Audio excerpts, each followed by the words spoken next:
अस्सलाम वालेकुम नाज़रीन, आवां ॾिसी आयो चार जेडियो न्यूज़ ऐं आहियां वज़ीर उनड़ सकरंड लॻा ॻोठ अली खान मरीअ जे बुज़ुर्ग ऐं मरी बिरादरीअ जे रहवासियुनि सूमर खान वलद जुमो खान मरी, शाहनवाज़ मरी, अहमद नवाज़ मरी, अली शेर मरी, रब नवाज़ मरी, मोहम्मद मलूक मरी, सद्दाम मरी, हक नवाज़ मरी, गुलाम रसूल मरी। असां हितां जा क़दीम कुड़मी पोरियत रहवासी आहियूं। शहीद ज़ुल्फ़कार अली भुट्टो असांखे 6 एकड़ 38 गुंठा ज़रई ज़मीन अलाट कई, जेका तहलके सकरंडे दे भिराड़ो में हर हिकु नंबर 604 में 19.1 नंबर 31 605 नंबर 606 में 20.1 नंबर 607 में 8.1 में वाक़ आहे, जंहिंजा कागज़ बि असां वटि मौजूदु आहिनि। लेकिन इलाइक़े जे बाअसर सैयद साले शाह कुझु साल अॻु रेवेन्यू खातो जे मिली भग सां मथे ॼाणायल सर्वे नंबर 604 खे 631 नंबर ॼाणाए मुंहिंजी 1 एकड़ 9 वेसा ज़मीन ते कब्ज़ो करणु चाहे थो। उन मौक़े ते इलाइक़े जे नेकमत बुज़ुर्ग रेस मलूक, बुज़ुर्ग सूमर खान मरीअ जे पुट शाहनवाज़ ऐं ॿियनि गुलाम रसूल मरी, शफ़ी अहमद मरी ऐं ॿियनि इल्ज़ाम हणंदे चयो त असांजी ज़मीन सां लॻोलॻ सैयद साले शाह जी असांजे पाड़े जे ज़मींदार ख़ुदा बख़्श चाडियो खां 3 एकड़ 27 गुंठा ज़मीन ख़रीद करे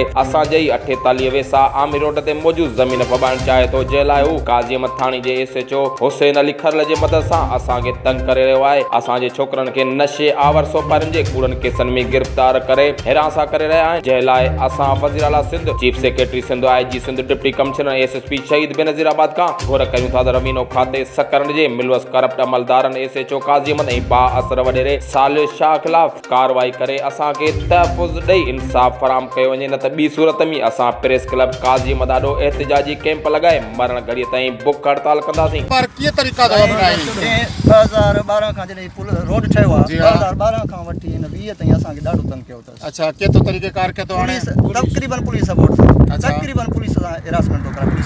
पुलिस जा हिन जे पोयां के बासर ॿिया बि आहिनि? बासर आहिनि, हा, माना ईअं सम्झो त MP मुराद चीफ मिनिस्टर ताईं हिन सां ॿधल आहे। अच्छा, तो तव्हां हिन मरीन खे ग़रीबनि खे या हिते जेके रोज़गार कनि था कीअं था तंग कनि? कीअं छा पुलिस कीअं थी अचे?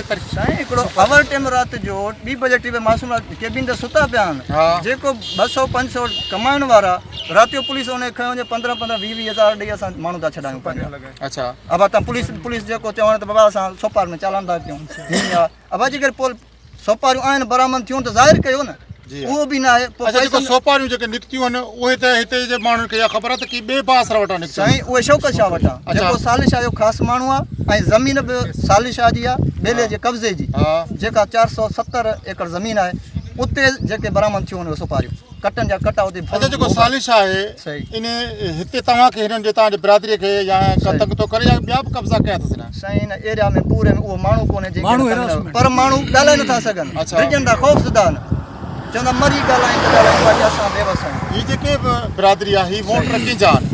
PP जा। अच्छा साईं, हू कंहिंजो वोट, हू कंहिंजो साथी आहे? PP जो माण्हू आहे। अच्छा, पोइ इन मामले में तव्हां हिते जेके पीपल्स पार्टी या वॾा या MLA गुलाम मुस्तफ़ा शाह उन्हनि खे वियो शिकायत खणी त साईं तंग थो करे? असां ॻोठाणा पहिरियां त कादन शाह वटि वियासीं, साले शाह वॾे भाउ वटि, उन जा वॾ त मारे छॾियो, असांजे चवण में न आहे, असांजो मारण मसइले जो हल कोन्हे।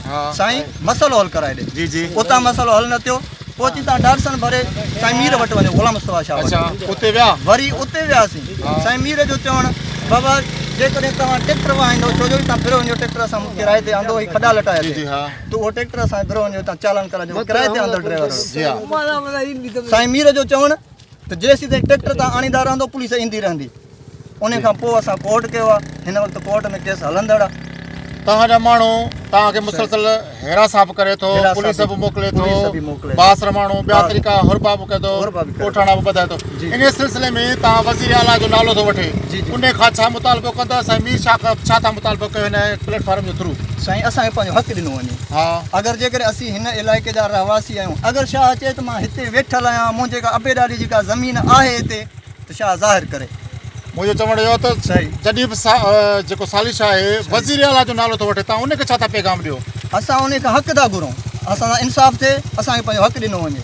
बार बार पुलिस थी अचे त IG सिंध खे DIG खां SSP शहीद बेनज़ीराबाद खां छा था मुतालबो कयो? असांखे पुलिस जे हिरासमेंट खां बचायो वञे ऐं जेको चूंड न करे, जंहिंमें अवाम खे तंग करे।